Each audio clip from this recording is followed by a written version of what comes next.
Hi hello నేనైతే work blouse అయితే stitching చేస్తానండి. వర్క్ బ్లౌజ్ నేను స్టిచ్చింగ్ చేసేటప్పుడు వన్ సైడ్ ఫుట్ని అయితే మార్చుకొని కుడతాను. వన్ సైడ్ ఫుట్ మీద కుడితే స్టిచ్చింగ్ అనేది చాలా నీట్గా మంచిగా వస్తుంది. వర్క్ బ్లౌజు వర్క్ మీదకి అనేది పాదం ఎక్కకుండా నీట్గా వస్తుంది. మనం ఇట్లా మెయిన్ క్లాత్ మీద లైనింగ్ వేసుకొని వన్ సైడ్ ఫుట్తో కుట్టేటప్పుడు మన చేతితోటే హ్యాండిల్ చేయాలి. చేతికి వర్క్ ఎక్కడ ఉందనేది మాత్రం తెలుస్తుందండి, మన చేతికి తెలుస్తుంది. అట్లా కట్ చేసుకునేటప్పుడు పర్ఫెక్ట్గా కట్ చేసుకుంటే కుట్టేటప్పుడు కూడా పర్ఫెక్ట్గా వస్తుంది.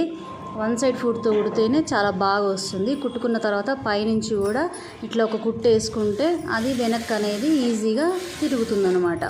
ఎంత నీట్గా వస్తుందో చూడండి. వర్క్ బ్లౌజ్ ఈ విధంగా వన్ సైడ్ ఫుట్తో కుట్టుకుంటే మాత్రం చాలా బాగా వస్తుంది. నేనైతే అన్ని బ్లౌజులు వన్ సైడ్ ఫుట్తోటే కుడతా. వర్క్ ఉన్న కాడ ఫుట్ మార్చుకుంటా. ఇట్లా వర్క్ అయిపోయిన తర్వాత మనం నార్మల్ కుట్టేటప్పుడు నార్మల్ ఫుట్ని పెట్టుకుంటా. ఓకేనా, బాయ్.